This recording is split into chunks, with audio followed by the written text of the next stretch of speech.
Welcome to the Mindful Paths podcast with Nick Day and Harry Kalymnios. I'm Harry, an experienced executive wellness and longevity coach, keynote speaker and author of 2 best-selling books titled The Thought Gym and Working Well. And I'm Nick, an executive coach, founder of a multi-million pound award-winning business, an age group international athlete, and a husband and parent to 2 beautiful children. Despite our different lifestyles and different approaches, we share similar values, and we hope that by listening in on our conversations, we'll unearth some insights that may just help you to achieve your goals. Perhaps you want to become a better parent, boss, colleague, friend, or perhaps you simply want to live a longer, happier and healthier life. Well, we're here to help you to silence that inner voice of doubt that lives within us all. As I always say, Nick, if we train the mind, the rest will follow. Absolutely right, Harry. So let's get started. It's our first show. To bring everyone together, we're hoping this show is going to explore pretty much everything and everything that's associated with working well, with the mind, with productivity, with that inner voice, with performance. Yeah, it's going to be an exciting exploration. Now, this started to give some foundation. You and I recently sat down. We had a tight curry. Yourself was vegan. Mine wasn't, which was the start of an early debate. We were the first in the restaurant. We were the last to leave. And we just chatted like this the whole way through and debated a lot as well. And you thought, you know what? This is a subject we're both really, really passionate about. Maximizing performance, getting control of our mindset, achieving goals and objectives, being healthy, living longer, being a good friend, being a good parent, all the things and the inner voices and little battles we have with ourselves. And we had such good conversation. We thought, let's bring this into a podcast. We can talk for a long time. And that's probably why I speak for a living. I think I always have interesting chats with you. And I think hopefully the listeners will, having that eavesdrop onto almost like a private conversation that we're having, are going to get some insights and nuggets that I think like we always walk away with when we have our chats together over the last 12, 13 years now that we've been friends. So let's start there because you just said you speak for a living. Let those that will not be familiar with either of us, I'm going to start with you, Harry. Give the audience, the listeners, those watching, a little bit of background to who you are, what you're up to, your journey, and why I think you're the perfect foil for the conversation that's going to work alongside me over the next how many other episodes. Yeah, so my name is Harry Kalymnios. I guess what I would call myself is a health and vitality coach, speaker, author, trainer. For me, I'm really passionate about all the things I can do to make myself and others around me think, feel, and unlock that inner superhuman within them. And when I say superhuman, people always get a bit kind of confused with what I mean. And really what I mean by that is, when you feel at your best self, those days that everything's clicking for you, how can you feel like that more often? Because a lot of the time we think that's by accident and really it's not. There are certain things that we put into place that make us feel better. And my journey really, I would say, started probably about 15, 20 years ago. But I suppose in earnest when I met you, right? Around 2010 we met. Yeah. And at the time that we met, it's interesting because we met in September, really. That's when we did our first trip together.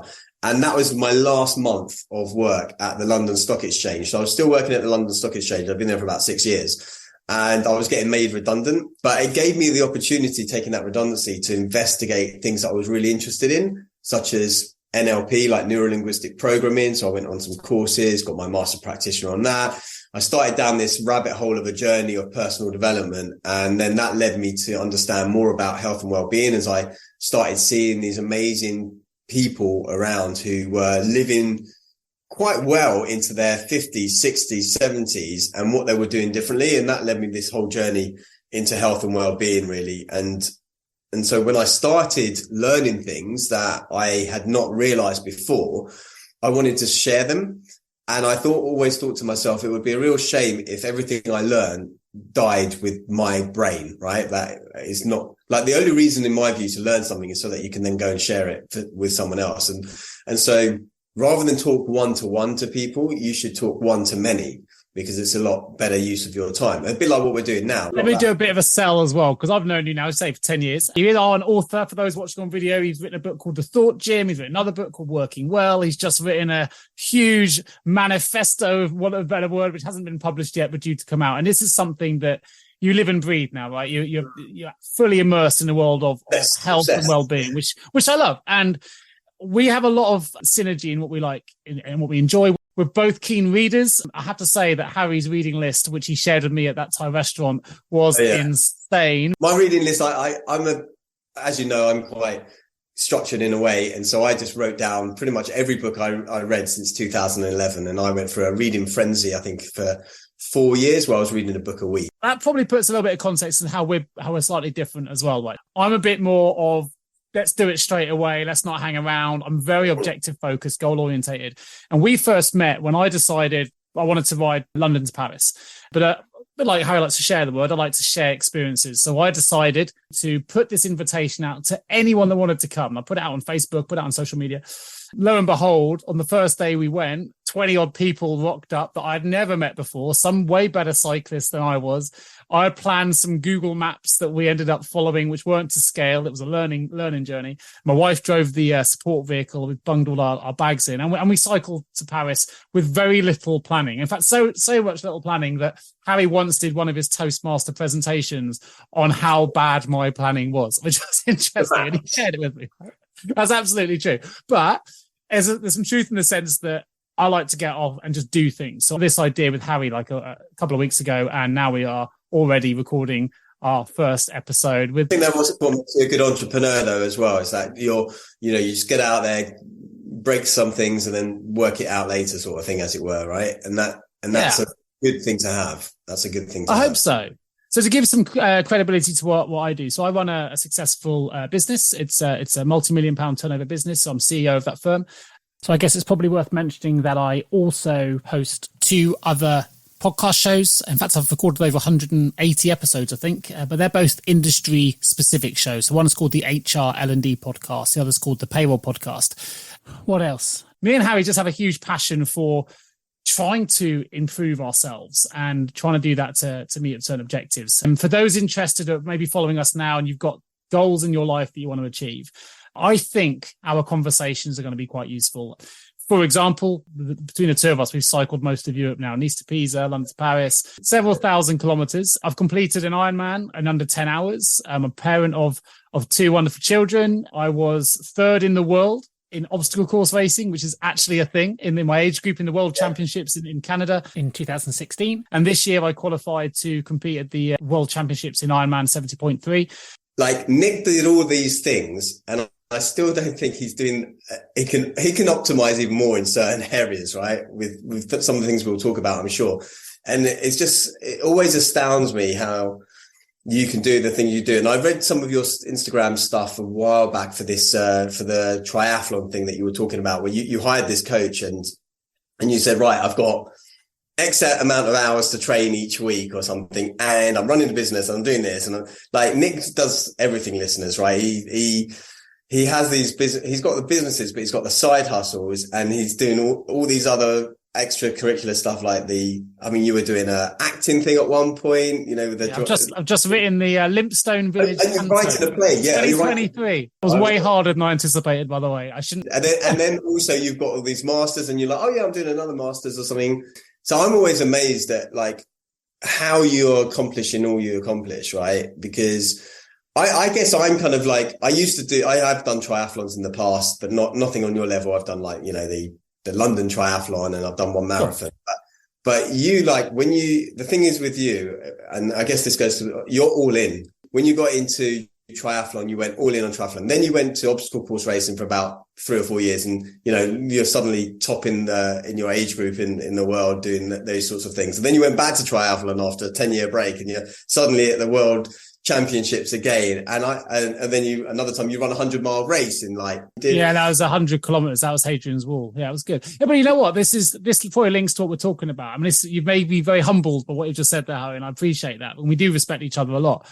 But I'm a big believer in if you really want to, this is a good test of motivation. A lot of people say they want to do things. Right? I want to run my first 5K. The distance doesn't matter. I want to write my first book, but I haven't got the time. Now, I don't believe time is ever an excuse. If you want to do something enough, it's not about time. It's about motivation. So you got to understand or know what the motivations are for doing something. Now, I have to say, I drive my family and my friends potty, right? Because these hobbies often cost a lot of money. So I'm always buying new gadgets, new bikes, and I move on to the next thing, and I'll buy a kayak, and then I'll do that for a month and do something, and it can drive people mad. But I have these goals, I have these reasons. My newest one now, I've just taken up golf, and I'm just started to play tennis, and how am I going to fit all these things in? And I don't know yet, but I know that the motivation's strong enough to make the time for those things to happen. Well, yeah, I think a lot of that is just people want to do it, but don't know their why enough. Haven't quite discovered. This is what I was saying to people is that, and I was talking to someone literally before I came on the call with you. I've got a mentoring group that I've just started mentoring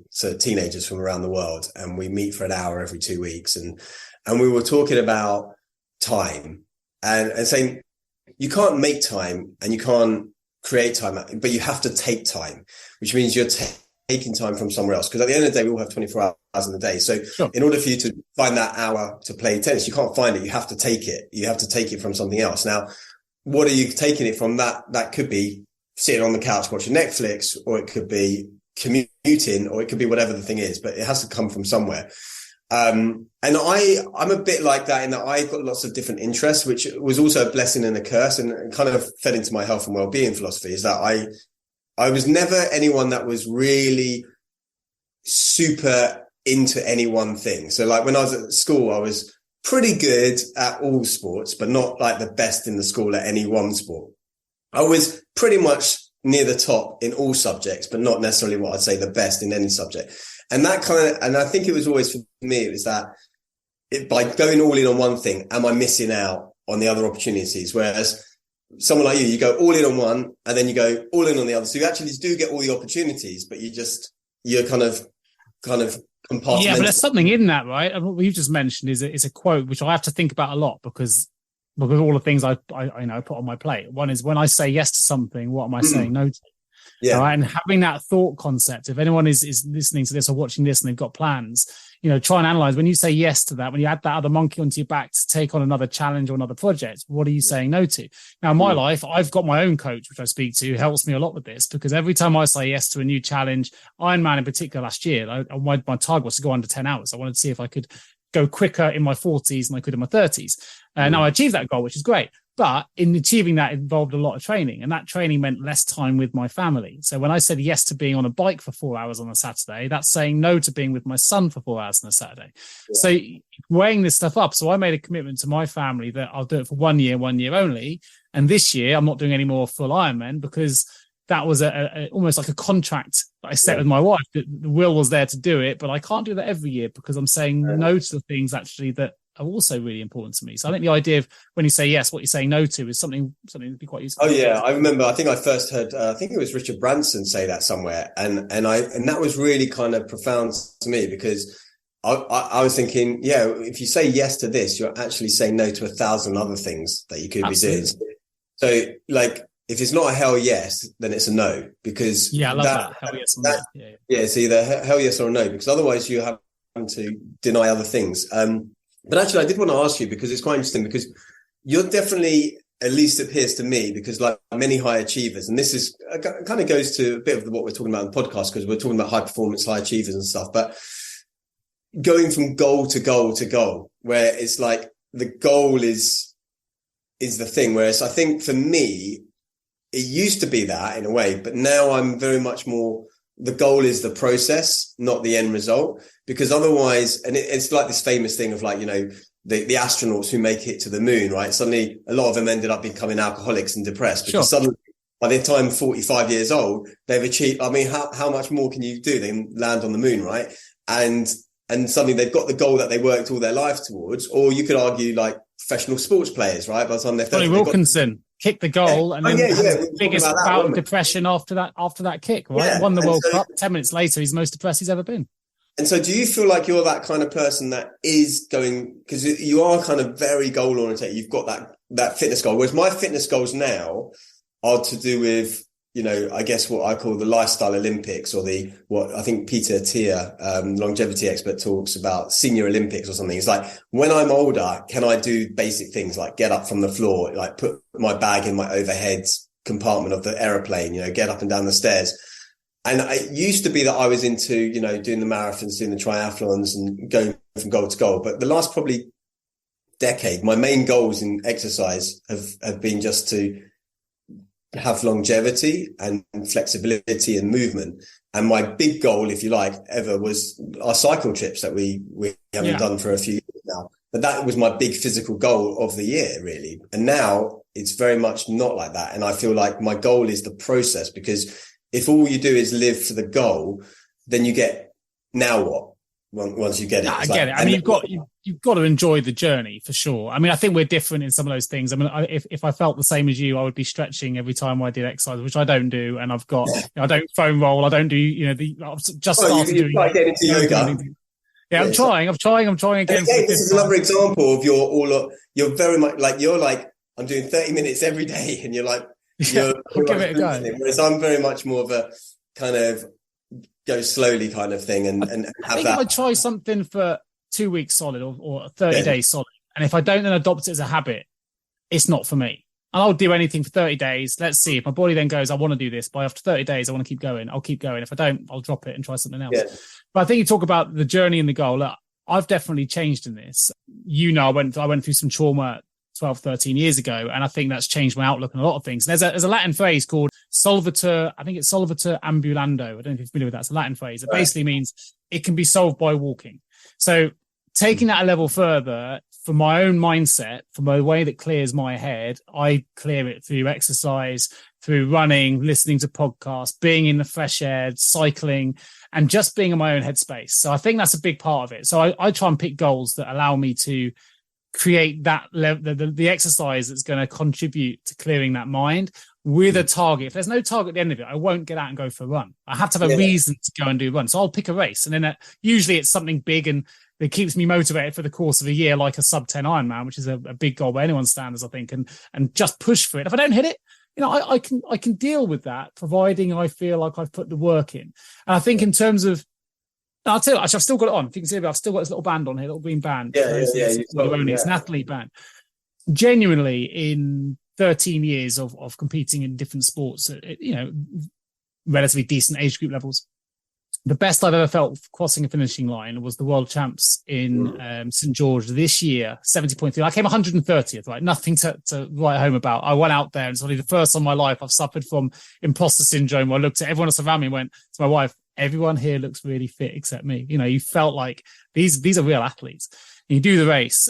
But what was interesting is it was the first race ever I didn't follow my data. I've got Garmin's out coming out my ears. And I just didn't follow. I wanted to go out there and enjoy it.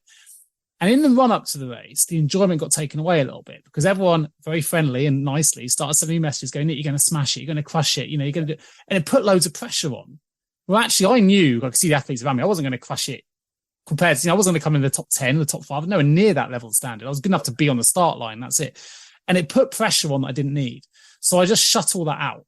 I closed off my gadgets, closed off the results. And for the first time, genuinely, in 13 years of competition, I actually noticed what was around me while I was racing. So I actually saw the canyons. I saw the road. And I have never come over a finish line happier. And by the way, it was a PB, which I didn't even know. I didn't check my data till the last 3K of the run, the half marathon run at the end. I was like, oh my God, this is my time. I've got a chance of crushing my best time. Finished in 4:47, which was a PB for me. And I've never, ever felt happier. And it was because I closed off my phone. I closed off the outside pressure, and I focused on what was around me, which is all the surroundings, everything else. I made everything else worthwhile. So I think the destination bit's really important. The journey to get there, though, if we go back to that Latin phrase, which is solvitur ambulando, that really helped clear the head, clear the mind. But when I haven't got that goal, that's when I go downhill. My mindset goes downhill. I feel unhealthy. Yeah. Well, I mean, it's interesting when you say it, because I remember when we last met, before the time we just met now, I think maybe you'd come over to my flat and we were doing a podcast together then, actually, back in 2018. I think you just moved and you were driving a lot between that work and home. That's right. Yeah. And you put on a bit of weight, right? And you weren't feeling so good. You spent a lot of time in the car, and I don't think you'd had any physical goals at that point in your life. And you could really, and you were explaining to me that, you really felt it. And I think, for you, I mean, definitely this is the thing that's got to work. But what's interesting in your story about, the race you did, the 70.3, and I think for people that don't know, remind us what is the 70.3 Ironman? It's like a half Ironman, right? So it's so it's a 1.9 kilometer swim, 90 kilometer bike ride, and a half marathon to finish.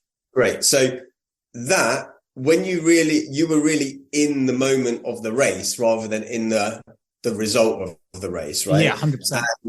And what I love about that is that it's very much, and I can't remember, I know that you've kind of got into meditation and out of it again. I can't remember if you're currently in it or out it, but when we talk about something meditation, I started maybe 11 years ago. It is about being the observer and being present in that moment and being a bit more mindful, rather than doing the thing to get the thing, right?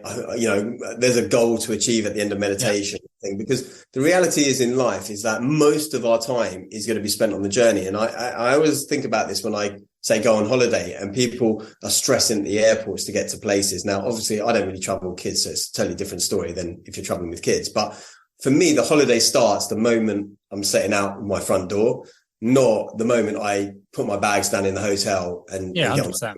Yeah, because otherwise, if you're always going for that thing, you're going to have that stressful point the whole time. And I'm like, let's just try and enjoy the journey, because life, and it's so cliche, right? But I always say to people, whenever you hear a cliche, you should pay attention. Because there's a reason for it. Sure. There's a reason for it. There's truth to it.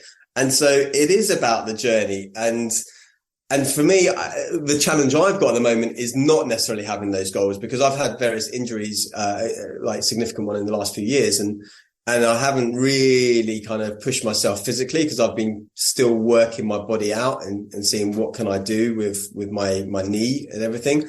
And so I'm not really, I don't have the goals. And actually I haven't run for a long time. I was a bit of a runner and I liked it. And I haven't probably run properly for about 15 years now. And I still haven't found anything that kind of gives me that feeling of that. But you get it different. To bring this into context for those that don't know you, and I do, I'm going to mention a couple of things. The first is on the journey and destination thing. I think it was, I heard it on the High Performance podcast for the first time. It may not be that, but I certainly heard it. It's not mine. I heard it from somewhere else, and it's always stuck with me, which is this: if you climb Everest, the view at the top of Everest when you've endured weeks on the mountain, altitude sickness, getting yourself, ready, you climb it in all those conditions, you go across Jacob's Ladder, you get to the top, in the view, you're only for 30 seconds, and that view is epic. Like I've never done it, but you can only imagine. I've done Kilimanjaro, so the closest I've got to it is pretty high.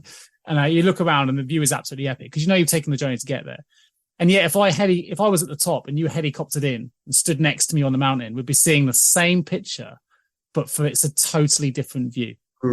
And that's what I think, that just listening to that, I don't know what you'd call it, story, idea, has always crystallized itself in my head. That it's the journey. Without that journey, that view is rubbish. The finish, there's no point me doing, someone cheated me with a bus to the end of Ironman, I crossed the finish line. It's not the same as putting the work in, knowing you put the work in. And I'm competing as well. I'm an age group athlete, right? I'm not an elite pro, but I'm competing against other people in my age group who have the same commitments I do. They run businesses, or they work hard, or they've got kids, or they've got other commitments. So they're all trying to find time to train, trying to find the motivation to train, trying to fit in the hours.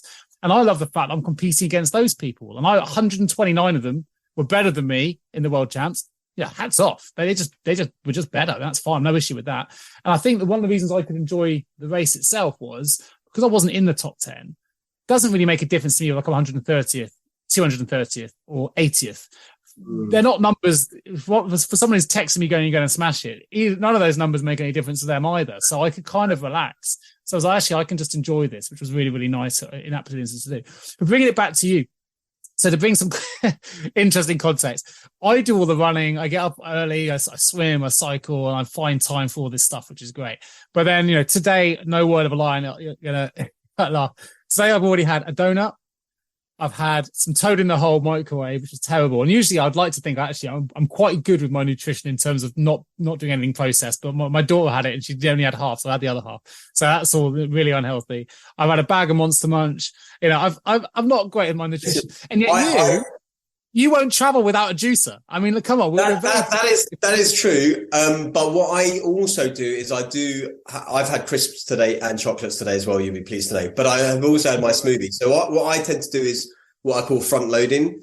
So I front load my nutrition at the beginning of the day. And the best way I can do that is through, usually I'll take my Vitamix with me. So I will travel. If I'm going anywhere for more than say three days, I'll take a Vitamix. I was away this weekend actually in Brighton, but my sister recently, about a year ago, bought her own Vitamix finally after she realized she could get her daughter to make soup in there for her. So she both take commitment, and that's the point. So when you last saw me and I was traveling, so I live in Devon, my office is in Hertfordshire, and at the time, pre-pandemic, I used to commute every other week to St Albans, a long commute. I had no time to do anything else.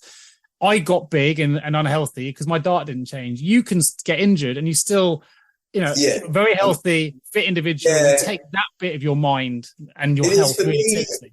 And it's really what I was talking about with the group I had before. And it was all about values, right? And what you value most in life. And like, I know that you value health and stuff as well, but I think I would suspect your top values are maybe slightly different to mine. My top values are health and security.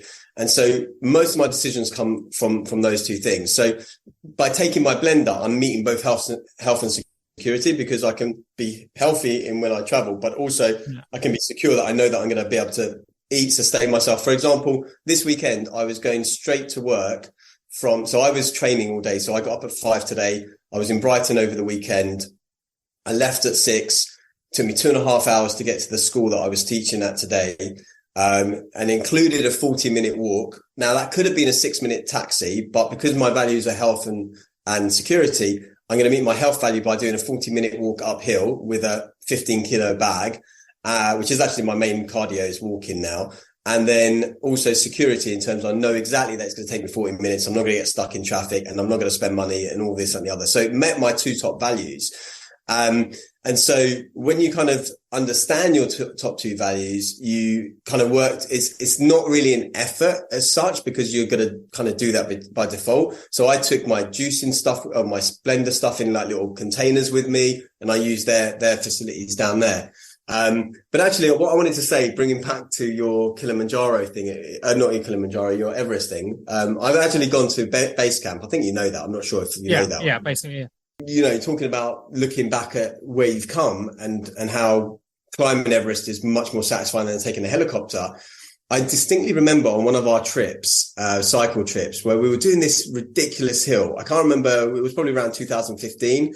There was a really, really, really steep hill, but it was a long hill. Yeah, I think it might have been Passo del Bracco in Italy. That was a 600-meter climb. I remember I was grinding and probably all I was doing, I think I was probably behind you, because you're always like first up the hills anyway. So I was behind you and I was working so hard and I was doing so well, because I was like, I'm, caning it, and I was actually not keeping pace exactly with you, but you were in my sights, right? And I was so happy with that. I was focused on the goal, which was like staying on your wheel. Then at one point I looked behind me, and then I saw the amazing view that I had. And I thought and in that moment, it was literally in that moment, it snapped inside of me. It's like, sometimes we can be so hard grinding for the thing that we've got. Yeah. We don't realize where we've come from, and just to step and take a look at it all. And that really, I don't know, it really affected me, that specific moment. I was like, actually, unfortunately or fortunately, I started to slow down a bit and I dropped off a bit, because I was like, actually, you know what? Am I here to really get up the hill and beat the other guys and prove my fitness or whatever when they're younger than me? Or am I here to just enjoy what I want to enjoy, And I think that I just feel like a lot of sports are metaphor for life, right? A lot of sports and activities are metaphors for life. And so now I think I'm just more about enjoying that than get the next. What makes me laugh by that story, just for those, people who are listening to this or watching this won't know the group that come, typically on these cycling trips, most people that come are not cyclists. They come because we tend to have a bit of alcohol after the rides. They're usually a little bit, they're planned by me, right? So a little bit, fag packing kind of done. We don't know where we're going to end up. We don't know what we're going to come across. We've cycled into military zones and all sorts because of my planning, which kind of add to it really. It's the experience of the cycles themselves. But there were two guys that always cycled together up those hills, and we were talking about mindset. What I love, and it always makes me laugh when I watch them, is they just say to each other all the way up the hill, "I'll quit if you quit. I'll quit if you quit." They both say it to each other. They go all the way up. They don't look at the view. They're hating every minute of it. And they're just venting each other the whole way. I'll quit. Go, you ready to quit? Go on. If you quit, I'll quit. I'll stop if you stop. And they don't. Every time they trundle up slowly but surely with that mindset of, I'll quit. I love that. Totally different mindset to mine, but it's an interesting. It's interesting. Yeah. Because that's what I'm always curious about, what goes on in your head, right? When you're cycling. And what does go on in your head when you're like kind of cycling up a grinding hill? Are you saying something to yourself? Are you just breathing? What are you doing? I mean, it changes. I need to look at the view more often. It's definitely a point. Slow down to speed up. What you did when you look back at the view. I think I'm so data driven, as you know. Like, I've got gadgets that will tell me how fast I've done a similar hill in the past, and I'll try and beat my own records. It's all about me beating myself. You're not saying something, because I've and actually it was quite interesting, because I was with my niece at the weekend, and I've been teaching her a little bit about self-talk and things. So, for example, one of the things that I say to myself up those hills a lot of the time, and I like a 4-count beat, right? Yeah. So with each step, I'll be saying things like in my head, like getting stronger, getting faster. I don't do that. Yeah. No. So I do things like that. And that would just remind me that I'm struggling. So that's what I'm curious to know, because you're obviously very good, and I just feel like in your head it's just like a blank head. No. I'm all about goals. So I'll be looking at, right, I'm gonna get to that tree without slowing down. Right, now I've got to the tree. I'm gonna get to that fence post without slowing down. I'm gonna get to that bend without slowing down. And I'll just pick until eventually, okay, I'm knackered now. I'm gonna get to that bit, and I'm not gonna slow down more than X. And then I'll look at my data to see, I'm gonna get that in 5 seconds. I've done it in 4. Right, the next bit. I'm just constantly knocking off the goals. Right, but yeah, that's why you're so far. I mean, actually, I did best way of doing it, because I'm not enjoying the ride at all. Yeah, I did something similar. I think it was probably my best 10K, or well, I think it was the Nike. It was a Nike 10K or something in Richmond back in 2003, long time ago, 20 years ago now. And I did something similar with, I would pick a person and my goal was to get past them. Pick a person, goal to get past them. Yeah. And actually I was fantastically fast on that run doing that. So I kind of vary it a little bit, but I do find that when I do something like a rhythm or a talk or like that, because a lot of the time I find myself previously, years and years ago, I'd be doubting myself, and I say I can't do it. Like, I remember when I used to do cross country running at school and things like that, and I would always be thinking, oh, they're faster. The things that were going through my head would be like, oh, they're faster than me, or I'm not as fit, or I haven't trained, or and you immediately set yourself a new objective. Actually, it doesn't matter if I finish in this time. Actually, I was hoping to finish in 45, but I'll finish in 50. Yeah. And there's all that negative self-talk, whereas the people, because as you know, like when you get to a certain level of performance, right, it's not about the physical, right? It's more the mental that's going to get you through. Like, I think it was Rafa Nadal who I remember reading, talking about like the top 50 tennis players, right, on the practice courts. You can't guess who's going to win on those practice courts, right? Well, he's renowned for losing his first set as well, isn't he? He always wins. He's the comeback. Well, there you go. Because he is like militant, right? I read his book a few years ago. It's quite good. And, but like when you get onto the real thing, it is that mindset. It's that mindset that's going to carry you through. And that self-talk of saying, you can do it versus you can't do it. A lot of it's external versus internal motivating factors. I'll give a good example, I think, of my own experience last year. So I did Ironman in 2012 and I did it in 10:45 in Switzerland. And I decided my goal this year was to prove that I'm fitter and healthier in my 40s than I was in my 30s, and that the body is as fit as you want it to be. And that was just something I wanted to do. So turned 40 due to the pandemic, should have been the year before, but so at 41, I decided to go and do another Ironman in Estonia this year. And I wanted to go under 10 hours. But interestingly, talking about that, when you say yes, what do you say no to? So I would say typically it's about 6 hours into an Ironman is when your mindset just starts to question everything. It was absolutely hammering it down with rain in the stone. The weather was ridiculous. You can see the pictures on Facebook, whatever. Really, really torrential rain. So you're pretty miserable. You're out on your own, not allowed to draft. So you're completely isolated on your own, cycling for miles and miles. And a full Ironman, by the way, is double the distance as we mentioned earlier. So this is 180 kilometers, 112 miles on the bike, followed by a marathon at the end. So 6 hours in, my head is like setting new goals all the time. It's trying to. Actually, it doesn't matter if you don't go under 10 hours, Nick. Under 11's fine. Let's just beat what you did in Switzerland. I wanted to go under 10, but actually just 10:40 would be fine. It's 5 minutes quicker. And you have all these questions. But what I thought to myself was this. It was like, look, I've given up hours upon hours upon hours of time with my family. Sitting on a turbo trainer, which is not much fun, for 4 or 5 hours at a time at weekends, running in the rain, swimming, which I hate, in the sea, which I hate even more. I'm petrified of jelly, but putting myself through things I'm not happy doing because I wanted to get myself to this point. If I let all that get in the way, I know what will happen. I'll come to the finish line. I'll instantly feel terrible, and I'll instantly sign up for another one to beat the time I've aimed for this year, which is going to put my family through the whole thing again. If I get it done now, I don't have to revisit this. I probably will revisit it in my 50s, and I'll probably try and do something similar again. But for at least 10 years, I haven't got to revisit it. And it was pushing. I saw my wife. She was supporting me on the run. And I won't lie, I was pretty miserable. I wasn't particularly polite. She was like, go, Nick. I'm like, don't talk to me. It's just all in your head. You're tired. Everything's burning. Everything's saying, stop, stop, stop. I ended up going under 10 hours by 3 minutes. I would have taken 1 second, 9:59. I'd have taken it all day long. But pushing through and knowing that I don't have to now do that training again. I haven't got to put my family through it. I haven't got to put myself through it. It was a much bigger motivating factor than the idea that I could cut it by 5 minutes. So I do think sometimes we've got that external versus internal. You've got a real reason, a real why. Short-term pain for long-term gain. What's that? I can't remember. It's like Muhammad Ali. It says like, suffer now and live gloriously forever, or whatever the thing. There's some sort of like phrase like that. And I think that's interesting. Like, you put yourself in that mindset to say, look, if I go to 10:40, I suddenly it's not that I've lost 40 minutes. I've suddenly lost another year of training because I've got to go and do it all over again. And your wife is like probably the most supportive wife I know. She's pretty supportive, yeah. And also, she said yes. So what she said no to, she's given me permission to do this, and I say permission, but she's been fully supportive. Yeah. And in her doing that, she's saying no to not having a husband around, and so I don't want to put her to that again either. And having her there was amazing at the World Champs. Having her there at all my races is amazing. It's a real motivating factor. I just think, something completely separate, but I'll mention it. This is how we work. Things have popped in my head. You were talking about the mountain piece. I don't know if you know the story about Tenzing Norgay, who I think it says Tenzing Norgay. Is that right? Sherpa, a lot of things.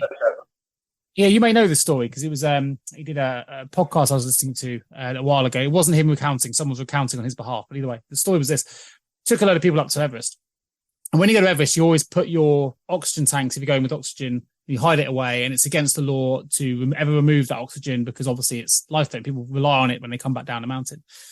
And he came back down, and someone had taken the oxygen. And of course, the party he was with, their mindset completely went. They were like, what are we going to do? We're going to die on the mountain. How could someone do this? Really, really panic. And Tenzing Norgay turned and said, look, we don't know why the oxygen's gone. It's very easy for us to say someone has taken and stolen it, and for us to feel like that's a real bad thing.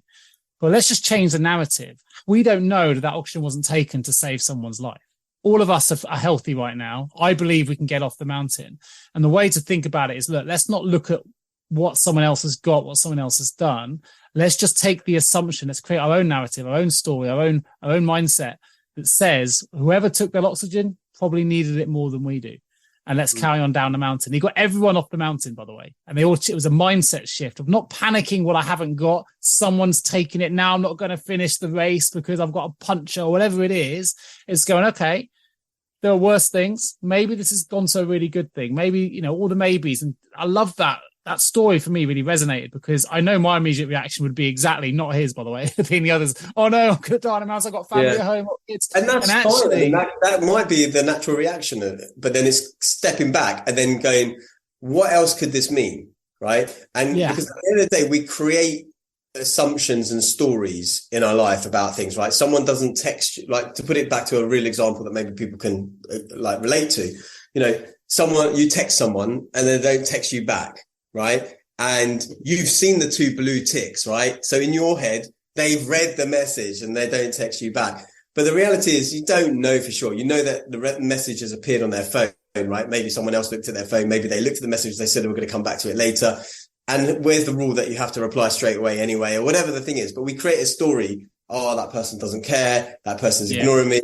That person's upset with me. But we have no idea, right? And, like Tenzing said, right? Maybe that person needed it more. Now, again, that's a made up story as well, because he's made that up. Absolutely. But let's assume the positive. But make up the one that serves you, right? Because you're going to make it up anyway. So you might as well and actually by doing that, you put yourself in a more of a calm state. So you're going to require less oxygen anyway than if you're like in a stressed, anxious, flustered state. So I really resonate with that because I think we do a lot of this in our lives where we make assumptions about situations and people. We have these big stories, these beliefs about situations, and they're not necessarily. Your text story actually happened to me literally this week. So my dad, unfortunately, is as stage 4 cancer, right? So he's giving us an update on his care and how he's feeling and where he is with his cancer. And I got a message update that just said, this is where I am. These are tests, and I was driving. So I couldn't read it, but I got Eva, who's my daughter, she's 13. She was sat next to me. I said, can you just check who the message is from? She goes, oh, it's from your dad. So can you just read it to me? I was like, great. So she read the message and I was like, oh, brilliant. Really glad to know it's good. For me, it answered the question. He told me where he was. It was positive news.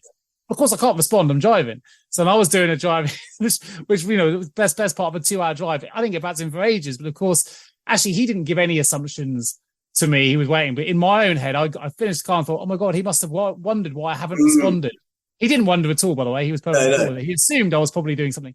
But it made me think, actually, as the text receiver, oh, I haven't responded, but he's going to think I just don't care. It wasn't reality. I was just driving, and that was it. And it's funny how we make these stories up in our own minds, and they're not always true. Even when you know this, you still do this. Like this is the funny thing with a lot of things that you're learning, I've learned, whatever, and what I'm still learning, is that we might know these things, but we still slip into the old patterns or the old ways. And so I guess this is also something for listeners to bear in mind when, you know, neither you or I are perfect in like lots of things, right? And we're still kind of learning and still growing and everything else. And I think people can get caught up by thinking like, oh, I've learned, I don't know, about gratitude or mindset, and like, why am I still angry, or why am I still this, that, the other? Like, because it's a process. It's never done. We're always working on ourselves. And, you know, when I come and speak to a client, sometimes I often find that the client that I've got in front of me is sharing something with me that I need to learn again myself, or be reminded of myself. And so I think it's just worth bearing that in mind, that we're not, you know, we're always a work in progress. And even though we might know these things,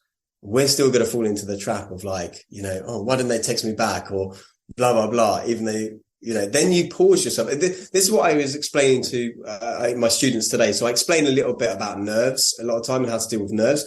And this relates to what we've been talking about. But one of the truisms of life, right, fundamental truths of life, is that nothing means anything except for the meaning you give it. Okay. So nothing means anything. You give it. So you choose to give it meaning. So I say to people, yeah, when you feel like nervous and you get like those butterflies in your stomach and your heart beating quicker, you notice that and you choose that it means you're nervous. But equally, if you were on a fun fair going a roller coaster, you'd have those same feelings and you would choose that it means excitement or anticipation or whatever. But the reality is that the body's just giving you signals and you're choosing the meaning. But I say to them, that happens very quickly. And usually I try and make it relatable to what they know. So I say, like, you know, when you watch a YouTube video and you've got autoplay on and it goes to the next video straight away because you're like busy doing the dishes or tidying up your bag. What do you do if you start hearing that video play and you don't want to watch it? You pause it and skip to the next video or whatever. So your internal YouTube system is on autoplay and it's gone to that video of whatever the thought is. And the trick is to recognize that and not beat yourself up for going there because it was on autoplay, it went there automatically. But when it goes there, in those first 5-10 seconds or whatever, you just pause it and say, well, you know what, maybe this doesn't mean that they're upset with me or blah, blah, blah. And actually what's really helped me, and this is a topic for another conversation, is that whole practice of mindfulness, meditation, and being aware of your thoughts as they're happening. In those moments, not all the time, it's impossible, but at those points, and you go, actually, and you kind of look at it from the observer point of view, like you're watching it literally, you're not in the YouTube video, you're watching the YouTube video, and you pause it and say, it means something else. On this, buddy, we fully agree. I'm a big fan. I mentioned of a guy called Sydney Banks who talks about mind, thought, and consciousness, but it's the idea that if this resonates with people, it resonates with me massively, right? We're the thinker, not the thought. Yeah. That's the really important bit. We're not a psychology, right? The thought is what dictates how we feel about it. But just because we think a thought doesn't mean we are the thought, and we can change that around. We're the thinker, not the sum of our thoughts either. If we can change our thoughts, we can change who we are. We can change how we feel about things. Definitely for another show. But I think we're agreed on how powerful the thought can be and how powerful we can change our feelings. We can change our circumstances if we're able to change that narrative. Well, that's it. I mean, I think the analogy I tend to give to people often is that, I mean, we're really the receiver. So I will say, like, the TV does not have the TV program in it, right? It's receiving that program and it's just displaying that program, but it's not the program. It's not got the people in it. It's not the So we are receivers and we're just tuning into whatever it is. And if we tune into a different frequency, we'll receive something different, but we can turn it off. It comes, it goes. It's like the news. you watching something that's happening, let's say that the catastrophic earthquakes have happened in Turkey. You could watch the same news item. It could make you terribly sad. You could be in tears. It could make me incredibly angry because I'm interpreting the response to it. It could make someone else, feel something completely different. We're all watching this. Yeah, we're all watching the same thing. It's just that we're receiving it and interpreting it in different ways. It's never the thing. It's always your response to the thing. That's what I say. I mean, even when it comes to actually, like certain viruses and illnesses, right? It's not actually often the virus that does the damage. It's the body's response to the virus that does the damage. Because if it was the thing, the response would be the same in everybody a lot of the time, but it's actually not. It's the response that person has to those certain pathogens or whatever it might be that has creating like an inflammatory response or this, that, the other. So it's always the response. And I don't think you've read this book yet. I can't remember. You might have done, but it's Viktor Frankl's Man's Search for Meaning. So, I think he says somewhere along the lines of like the last of the, so he was, for those of you listening that are not familiar, he was a prisoner of war in Auschwitz and a bunch of other and a few other prisons as well. And he was also the founder of, was it psychotherapy or something? One of these kind of he came up with one of these concepts. But anyway, logotherapy, that's it. So basically, logos means, I guess, meaning in Greek. So it's about man's meaning, right? What's our meaning? And he said that so he was put in prison and he said like they took away all the I know the quote you're going to. It's quite a famous quote, isn't it? Well, yeah, I'm sure I'm going to butcher it, but he says like the last of the human freedoms is man's ability to choose one's thinking in any given circumstance. And really that's it. It's always our response to things. And it's and not the thing itself that's really important. And I do choose to do my best to remember that as much as possible. And here we go. I've got it for you. I've just very quickly used my little search. Everything can be taken from a man, but one thing, the last of the human freedoms, to choose one's attitude in any given set of circumstances, to choose one's own way. And we are no longer able to change a situation. We are challenged to change ourselves. I think after a poignant quote like that, it's probably about time we started to wrap up. But before we do, I need to ask you, Harry, what is going on with your home setup? Here am I with my microphones, my nicely lit space. And when I look at you, I'm seeing almost a yellow-hued room. It's like something out of the Blair Witch Project. What on earth is going on with your home setup? Yeah, so this is the thing, right? So normally I would be wearing, for about 8 years now, consistently from about sort of 6, 7 o'clock on most evenings, depends on different time of the year, I wear blue light blocking glasses, right? And they encouraged me to get. Hold on, I've got some of those. Yeah. You encouraged me to buy some of these. I've got some yellow ones as well. Yeah, I could say I've got some I've got red ones, I've got yellow ones. Most of mine are wraparound though, so they don't allow any light to bleed in through the edges, which is, I think, key. And so I'd be wearing those right now, but then I was like, if we're doing this on video, maybe I won't do that. So the light that is actually on, so all the lights that I've got on in the evening, when I do have them on, are side lights and are nice. And they are special light bulbs that don't have blue light in them.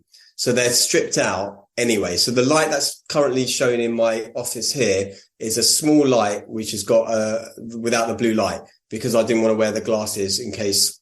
I'll let you off. It's too weird for our thing. Still think your video could do with some white light in there that we can see it better. So these are the glasses. This is a good example of gadgets. I bought these on your recommendation, and typically, whatever I spent on them, they live on my shelf. And I think I've worn them maybe twice.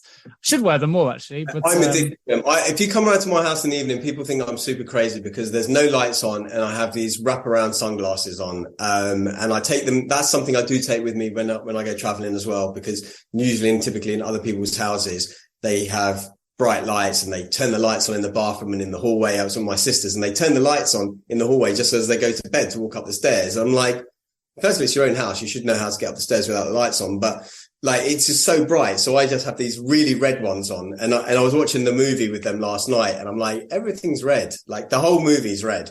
And I'm like, I don't care, because otherwise it's too bright. And actually my eyes hurt. And actually, even right now, I feel quite wired. So I'm going to have to, when we get off our call, I'm going to have to like down regulate and, just chill it out. I'll probably put a pizza in the oven and crack on.